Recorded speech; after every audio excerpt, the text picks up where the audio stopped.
जय हिंद दोस्तों, मेरा नाम है नीरज और आप देख रहे हैं द मनी पॉडकास्ट। आज हम लोग चर्चा करने वाले हैं बंधन स्मॉल कैप फंड के बारे में। काफ़ी ज़्यादा चर्चा में है ये, तो मैंने सोचा कि आप लोगों के साथ मैं भी एक बार इस फंड को रिव्यू कर लेता हूं।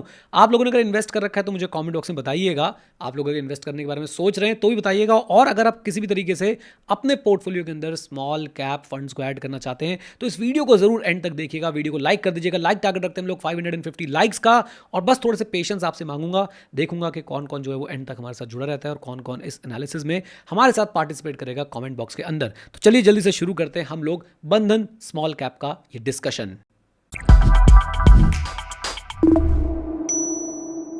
सबसे पहले तो मैं जानना चाहूंगी कि इस फंड के बारे में कि बेसिक्स क्या हैं, फंडामेंटल्स क्या हैं इसके।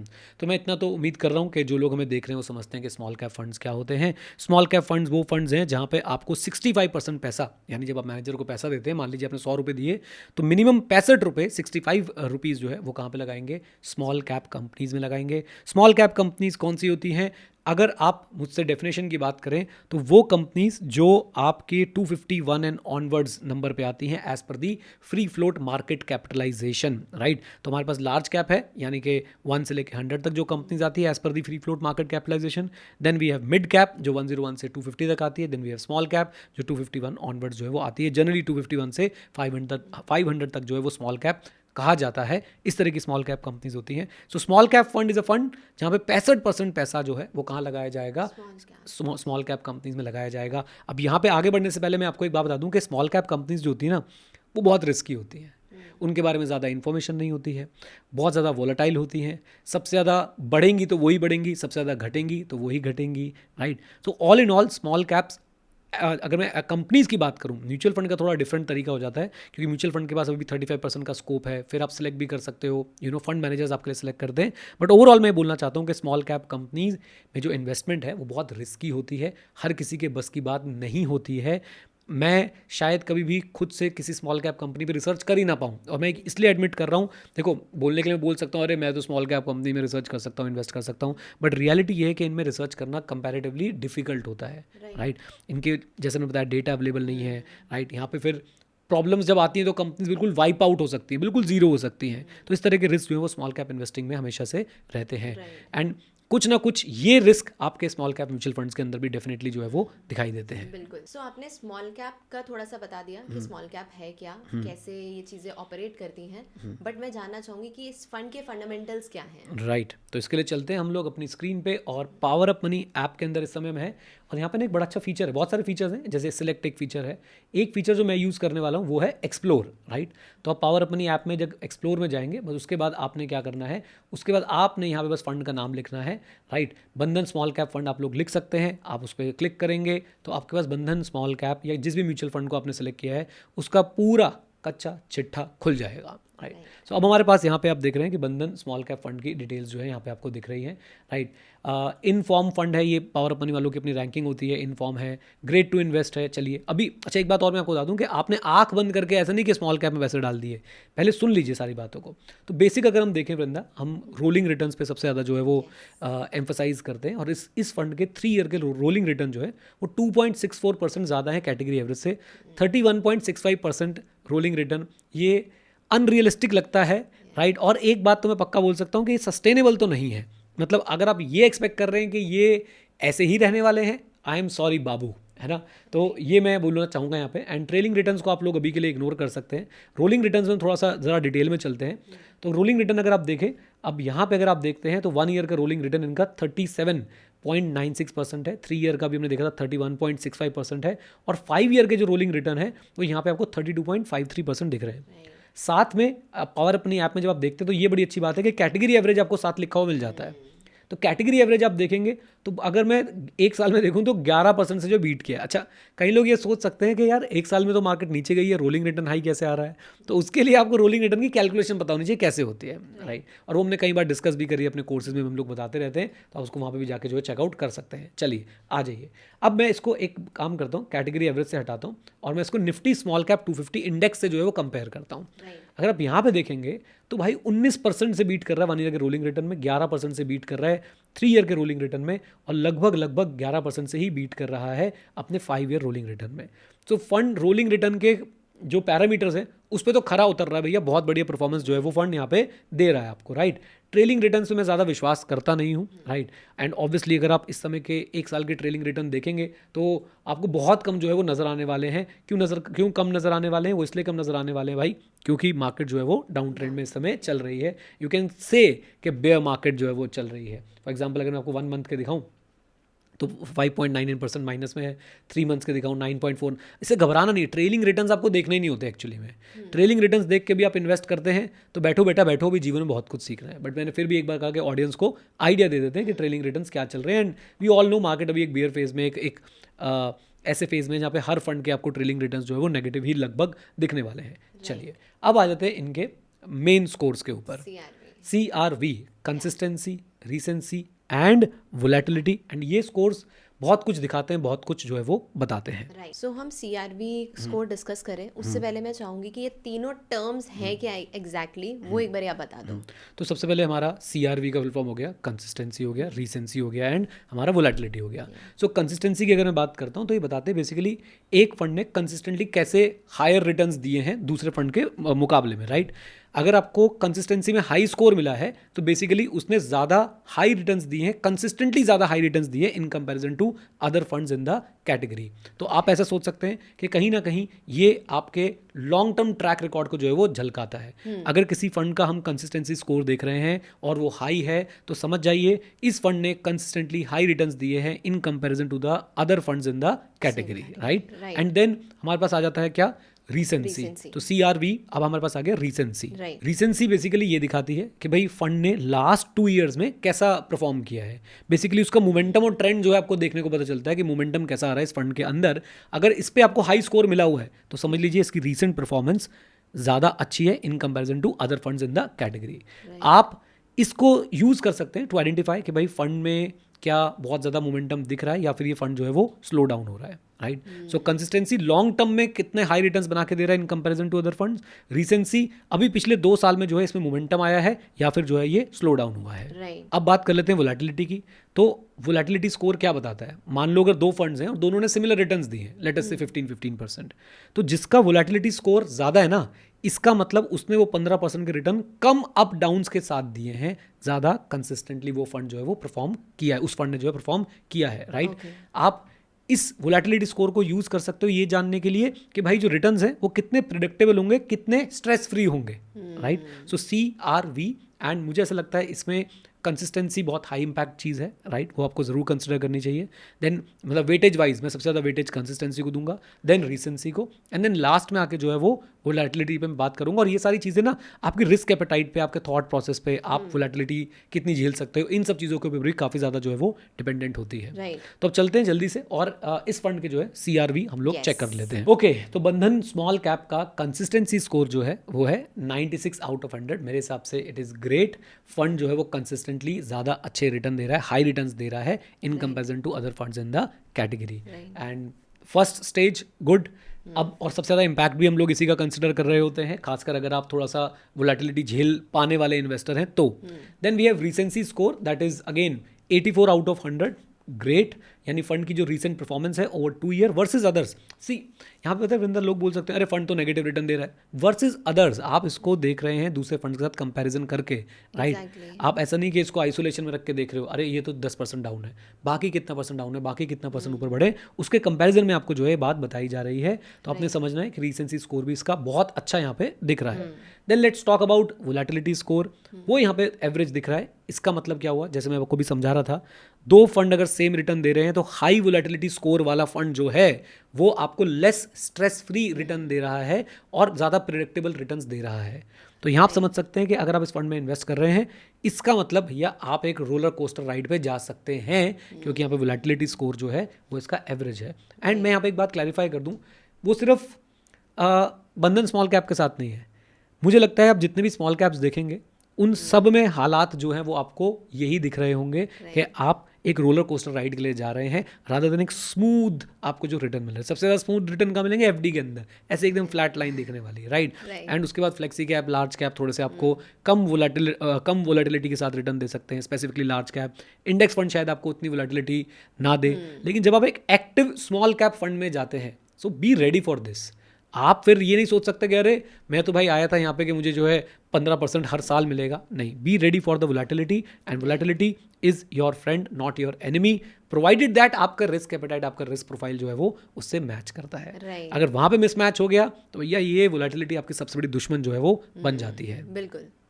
सो यहाँ पे ना मेरे को एक लाइन दिख रही थी जब आप अभी स्क्रॉल कर रहे थे, our ratings also account for the fund managers track record and performance. Yes, इसका क्या मतलब है? हाँ, मैं ये लाइन थोड़ी सी अपने ऑडियंस के लिए भी ना थोड़ा इसको हाईलाइट कर देता हूँ, और ये बहुत मेरे लिए बहुत ज़रूरी लाइन है, बहुत ज़्यादा ज़रूरी लाइन है। Our rating also account for the fund manager track record and performance. ऐसा पावर अपनी ऐप की रेटिंग्स के लिए बता रहे हैं कि जब ये रेटिंग्स कर रहे होते हैं तो फंड मैनेजर की परफॉर्मेंस को भी ये जो है वो इन कर देते हैं, यानी कि उसको फैक्टर इन कर देते हैं, उसको कंसिडर करते हैं। एंड वृंदा, एटलीस्ट मेरे लिए मुझे ऐसा लगता है कि भाई I am more of a fund manager person. मैं किसी भी फंड में इन्वेस्ट करने से पहले फंड मैनेजर के बारे में बहुत पढ़ता हूँ, समझता हूँ, सोचता हूँ। एएमसी के बारे में बहुत पढ़ता हूँ, सोचता हूँ, समझता हूँ, और शायद तभी मैं बहुत कम फंड्स में इन्वेस्ट करता हूँ, राइट। एंड जब तक मुझे कॉन्फिडेंस नहीं आता कि मेरा thought process, I can not dictate कि आप कौन से स्टॉक खरीदो, but at least I can on the face of it I can know the thought process of the fund manager कि भैया वो सोच कैसे रहे हैं, वो वैल्यू की तरह सोच रहे हैं, वो ग्रोथ की तरह सोच रहे हैं, वो किस तरह की बेट्स लेने के लिए तैयार हैं, किस तरह की बेट्स को वो अवॉइड कर रहे हैं, किस तरह के बिजनेसेस को अवॉइड कर रहे हैं। तो ये भी एक बहुत इंपॉर्टेंट और बहुत खास बात है। अगर आप एक म्यूचुअल फंड इन्वेस्टर हैं, आप डेफिनेटली फंड मैनेजर के बारे में थोड़ा सोचे समझें, एटलीस्ट एक प्राइमरी रीडिंग तो ज़रूर दें उसके बारे में। आजकल बहुत सारे लोगों के पॉडकास्ट अवेलेबल है। इवन अगर आप बंधन स्मॉल कैप की बात करें तो बंधन स्मॉल कैप फंड के जो फंड मैनेजर हैं, if I am not wrong, Manish Gunwani ji हैं, उनका एक डिटेल पॉडकास्ट जो है पावर अपनी ऐप के यूट्यूब चैनल पे भी अवेलेबल है। तो आप चाहे तो वो जाकर देख सकते हैं। अगर आप बोलेंगे तो उसका लिंक हम लोग आपके साथ जो है वो नीचे शेयर कर देंगे। तो उनके जब आप फंड मैनेजर्स के बारे में पढ़ते हैं, सुनते हैं, देखते हैं उनको, तो आपको बहुत ज़्यादा कॉन्फिडेंस मिलता है कि who is the person who is actually managing your money. आप किसी को विश्वास करके पैसे दे रहे हो ना, at the end of the day the fund manager is responsible for the management of the money, कि भैया रिटर्न बनेंगे नहीं बनेंगे, एटसेट्रा एटसेट्रा। मोरोवर वो फिर ये भी पता चल जाता है कि आपकी जो इन्वेस्टिंग वो है फिलॉसफी है उसके साथ मैच हो रहा है या नहीं हो रहा है। एग्जैक्टली, मेरा तो बहुत ज़्यादा ये ज़रूरी है। अगर भाई मैं तो मतलब for example I come from a value investing school of investing, right. तो मेरे को लगता है भाई जो वैल्यू इन्वेस्टिंग कहीं पे अगर फॉलो नहीं हो रही है, या उसको बिल्कुल ही कहने के लिए पोर्टफोलियो टर्नओवर रेशियो बहुत ज़्यादा है, चर्निंग बहुत ज़्यादा है, तो मैं उस फंड में बना ही नहीं रह सकता हूँ, राइट। तो yes, this is very important. हम सबको फंड मैनेजर्स के बारे में ज़रूर जानना चाहिए। और ये अच्छी बात है कि पावर अप मनी ऐप में जो आपको स्कोर्स दिखते हैं उसके अंदर जो है ये आपके फंड मैनेजर्स की जो वर्क एक्सपीरियंस है, वो सारी चीज़ें जो है वो क्या हो रखी है, फैक्टर इन हो रखी है, राइट। सो मैं सबसे पहले तो आपसे अब ये जानना चाहूँगी कि इस फंड की परफॉर्मेंस का राज क्या है? देखो, फंड की परफॉर्मेंस का राज सबसे बड़ा होता है फंड मैनेजर, राइट। उसी का थॉट प्रोसेस है, उसी का डिसीजन है, क्या खरीदना है, क्या बेचना है, कब खरीदना है, कब कैश मेंटेन करना है। बट ये सारी चीज़ें मैं आपको रिफ्लेक्ट होती हुई दिखा सकता हूँ। अगर हम बंधन स्मॉल कैप फंड को और डिटेल में अगर स्टडी करें, उसकी हम चीज़ें देखें, तो आपको ये सब चीज़ें समझ आएंगी। फॉर एग्जांपल अगर मैं होल्डिंग्स की बात कर लेता हूँ, अब यहाँ पे हमें ना 2-3 चीज़ें दिख रही हैं। नंबर 1, अगर आप देखें तो यहाँ पे आपको होल्डिंग क्या दिख रही है, 250। चलो कुछ डेरिवेटिव पोजीशंस वगैरह भी होती हैं, बट फिर भी अच्छी खासी डाइवर्सिफिकेशन है, और स्मॉल कैप फंड के लिए I think this is important. फिर आप देखें कि लगभग 10.49% तो इन्होंने भाई सेफ एकदम अपना जो है वो कैश में रखा हुआ है, राइट। इस समय कैश में रखा हुआ है, मतलब कहीं ना कहीं he knows what he is doing, and ये कैश इनके लिए एक अपॉर्चुनिटी फंड की तरह यूज जो है वो हो सकता है, राइट। एंड अगर आप इसमें और भी चीज़ें देखेंगे ना, मैं आपको कुछ और चीज़ें दिखाने की कोशिश करता हूँ। जैसे कि मैं एसेट एलोकेशन अगर आपको दिखाऊं तो भी आपको यहाँ पे दिख रहा है इक्विटी में लगभग 90% और कैश में जो है लगभग अदर्स में आप बोल सकते हो कि 10%। अगेन कैश वाली पोजीशन यहाँ पे हमको जो है वो क्लियरली दिखाई दे रही है। एक चीज़ बिंदा आप यहाँ पे और नोटिस करेंगे कि ये एक ट्रू स्मॉल कैप फंड है, राइट। अब 77% पैसा जो है वो स्मॉल कैप में लगा हुआ है, मिड कैप में सिर्फ 17% और लार्ज में सिर्फ और सिर्फ जो है वो 5%। मुझे ऐसा लग रहा है मेरा पोर्टफोलियो रिवर्स हो गया है। मेरा लार्ज कैप में इतना है, मिड कैप में और स्मॉल कैप में बहुत ही कम है। एनीवेज, तो ये भी एक चीज़ जो है वो दिखाती है कि भैया ये fund true to its level है, ये अपने आप को लार्ज कैप की तरफ नहीं ढकेल रहा है। कैश मेंटेन करना ये नेगेटिव नहीं है कि कैश मेंटेन कर रखा है। कैश तो इस समय ऑक्सीजन की तरह है, राइट। अभी और अच्छी अपॉर्चुनिटीज़ मिल सकती हैं, अभी अपॉर्चुनिटी मिल भी रही है, और ये शायद थोड़ा पुराना डेटा होगा, अभी नई फैक्ट शीट आएगी तो पता चलेगा कि अभी ये जो मार्केट में फॉल हमें देखने को मिले उसमें इन्होंने कितनी परचेजिंग जो है वो की हुई है।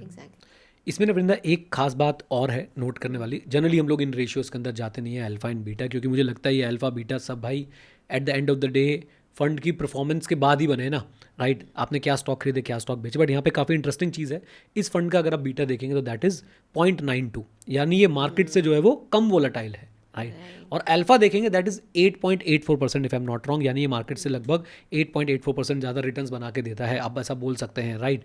अब आप इसके बारे में सोचिए ज़रा कि कम वोलेटिलिटी के साथ ज़्यादा अच्छा अल्फा निकालना, this clearly shows the proficiency and the expertise of the fund manager only, right. तो number one reason fund manager है भाई, कि फंड मैनेजर है जो नंबर ऑफ स्टॉक्स डिसाइड कर रहा है, यानी कि आपको कॉन्सेंट्रेशन रिस्क में नहीं डाल रहा है। फंड मैनेजर है जो सेक्टर डिसाइड कर रहा है, आपको डिफेंसिव सेक्टर में रख रहा है उस समय जहाँ पे जिस समय मार्केट में तोड़ फोड़ मची हुई है, राइट। आप अगर कम गिर रहे हो ना इस समय, आप ज़्यादा अच्छे हो, राइट। इस समय कमाने के बारे में तो कोई सोचना ही सोचा कम गिरना है, तो वो उसमें ये फंड जो है वो स्पेशलाइज कर पा रहा है, उसके फंड मैनेजर्स जो है वो स्पेशलाइज एक तरीके से कर पा रहे हैं, राइट।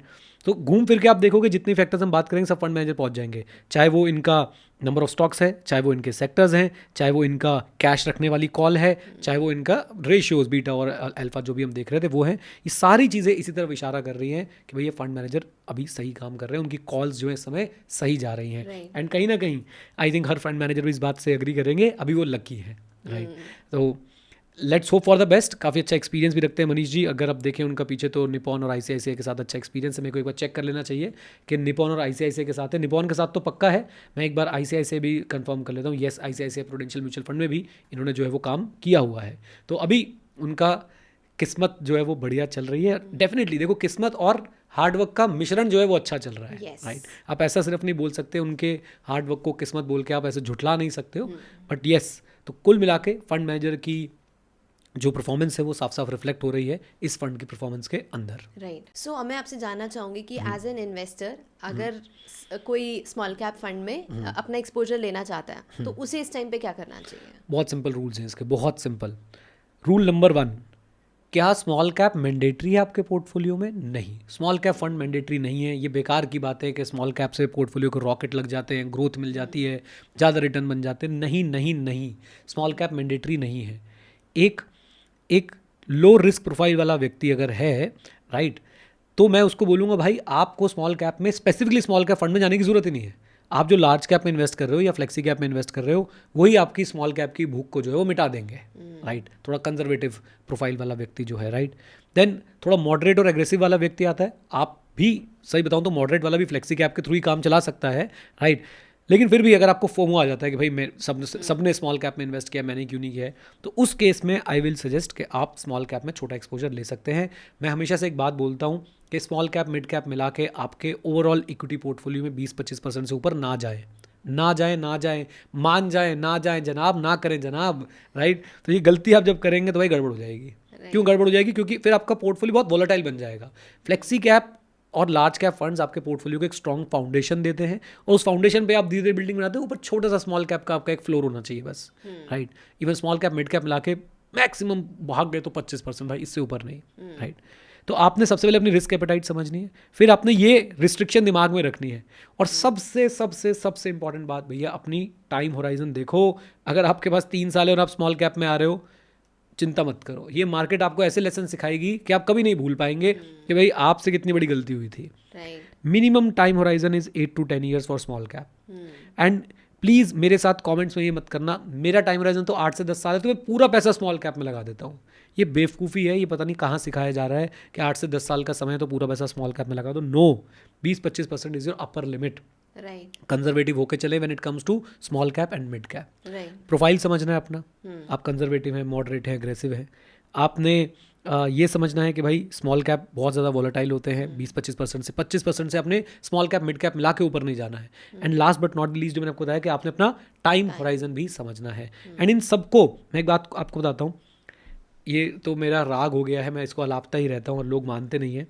इन सबसे इंपॉर्टेंट ये है कि आप अपनी जो होलिस्टिक फाइनेंशियल प्लानिंग कर रहे हैं उसमें आपका गोल जो है वो क्लियर होना चाहिए कि किस गोल के आपका गोल क्या है, उस गोल का टाइम होराइजन क्या है। उसके हिसाब से आपको फिर अपनी एसेट एलोकेशन करनी है कि इक्विटी में कितना जाएगा, डेट में कितना जाएगा, गोल्ड में कितना जाएगा। फिर इक्विटी में आपने फिर एलोकेशन करनी है कि मेरा इक्विटी में, इंडियन इक्विटी में कितना जा रहा है, यूएस में कितना जा रहा है, और फिर इंडियन इक्विटी में जाके आपने जो है वो एलोकेशन देखनी है कि स्मॉल कैप में कितना जा रहा है, मिड कैप में कितना जाना है, लार्ज कैप में कितना जाना है, और फ्लेक्सी कैप के थ्रू आप जाना चाहते हैं तो ये आपको एक ट्री तो बनाना पड़ेगा बैठ के। अगर आप ये नहीं कर रहे हैं, आप बोलोगे मेरे पास 8 से 10 साल में स्मॉल कैप में इन्वेस्ट कर दूं, मैं बोलूँगा नहीं। अगर आपकी फाइनेंशियल प्लानिंग और ये गोल और इस तरह से आपने सेटअप नहीं बना रखा है तो भैया आप स्मॉल कैप में 8 से 10 साल के टाइम होराइजन के साथ भी फेल होने वाले हो। क्यों फेल होने वाले हो? क्योंकि अगेन आपका गोल नहीं है। एग्जैक्टली। आप डायरेक्शनलेस घूमोगे इधर उधर, आप अपना सर मारोगे दीवार में जब भाई सब मार्केट गिर रही होगी तो आप फ्लॉप हो जाओगे। It is as simple as that. So please please please एक अच्छा फाइनेंशियल प्लान में फाइनेंशियल प्लानिंग बहुत होलिस्टिक चीज़ है, उसके अंदर आपके वेल डिफाइंड गोल्स और उन गोल्स के टाइम होराइजन के हिसाब से आपका एसेट एलोकेशन होना बहुत ज़्यादा ज़रूरी है, राइट। वो प्लान में एसेट एलोकेशन होना बहुत ज़्यादा ज़रूरी है, उसमें स्मॉल कैप का एक छोटा सा स्पेस आपको देना चाहिए अगर आप मॉडरेट और एग्रेसिव रिस्क इन्वेस्टर हैं। अदरवाइज सिंपली आप फ्लेक्सी कैप से भी अपना पेट जो है वो भर सकते हैं, राइट। मैं आपको एक एग्जाम्पल के लिए दिखाता हूँ, और वो एग्जाम्पल है एक ऐसे फंड का जो शायद सबके पोर्टफोलियो में दिख जाए आपको, पराग पारिक फ्लेक्सी कैप। अब आप पराग पारिक फ्लेक्सी कैप में देखें, it's a flexi cap fund, लेकिन आप यहाँ पे अगर नोटिस करें तो इन्होंने भी 3% जो है स्मॉल कैप में लगा रखा है। यानी कि आप अगर एक मॉडरेट इन्वेस्टर है, मॉडरेट रिस्क वाले, भैया ठीक है आपकी छुट्टी हो गई, यहाँ पे 3% स्मॉल कैप में लग गया, 2% मिड कैप में लग गया, और आने वाले समय में और भी बढ़ सकता है, घट सकता है, राइट। लार्ज कैप में 80% है, यानी कि एक स्ट्रॉन्ग बेस जो है इन्होंने वहाँ पे बना रखा है, और ग्लोबल इक्विटी भी आपको जो है थोड़ी बहुत वहाँ पे मिल रही है, राइट। तो कुल मिला के बात ऐसी है कि भाई स्मॉल कैप म्यूचुअल फंड लेने से पहले जो आपको पॉइंटर्स बताए गए, आपकी रिस्क एपेटाइट, आपका परसेंटेज रिस्ट्रिक्शन, आपका टाइम होराइजन, आपका फाइनेंशियल प्लानिंग, उसके अंदर गोल का टाइम होराइजन, और गोल के टाइम होराइजन के साथ आपका जो एसेट एलोकेशन, और एसेट एलोकेशन के अंदर आपका ये जो कैप एलोकेशन है ये आपको ध्यान में रखना चाहिए, राइट। तभी आप आगे बढ़ें। अंधाधुन किसी के कहने पे स्मॉल कैप में पैसे ना लगाएं। एंड मैं समझ सकता हूँ ये 2022, 23, 24 ऐसे साल थे जिसमें हर किसी ने स्मॉल कैप में भर भर के पैसे लगाए, और अब मैक्सिमम वो लोग जो है वो परेशान हो रहे हैं कि हमारा पैसा तो पॉजिटिव होने की जगह पे नेगेटिव हो गया है, right. तो कोई बात नहीं, लेसन है, लेसन की आपने फीस दी है, एंड मार्केट ऐसे ही जो है वो आपको सिखा रही होती है, राइट। तो मेरा यही आई थिंक कंक्लूजन है हमारा बंधन स्मॉल कैप का। It's a great fund, P ratio कम है इसका, मुझे लग रहा है मार्जिन ऑफ सेफ्टी अच्छी रखी जा रही है, वैल्यूएशन ध्यान में रखी जा रही है, कैश मेंटेन हो रहा है, बहुत ही बढ़िया फंड है। बट अगेन अपनी सूझबूझ से एक बार रिसर्च करें। इस वीडियो को आप एज अ स्टार्टिंग पॉइंट ले सकते हैं, इसके बाद जाके अपनी खुद से रिसर्च करें, अपने आप को समझें, और अगर आप इन्वेस्ट करना चाहते हैं तो येस SIP आप लोग जो है वो करना शुरू कर सकते हैं। एंड येस इस तरह के डिटेल्ड अगर आप लोग जो है वो चीज़ें देखना चाहते हैं तो पावर अप मनी ऐप हमेशा से आपके पास है ही, आप इसे डाउनलोड करके इसमें सारे फंड्स की डिटेल जो देख सकते हो। इसमें एक सिलेक्ट फीचर भी है, आप उसको ज़रूर देखें, जहाँ पे ये लोग खुद से ही आपको सारे फंड्स की रैंकिंग करके जो है वो दिखा देते हैं। With this note, thank you very much, stay connected, stay here, जय हिंद। और हाँ मित्रों, सीखते रहें क्योंकि सीखना शुरू तो जीतना शुरू। Bye bye and take care, God bless you all.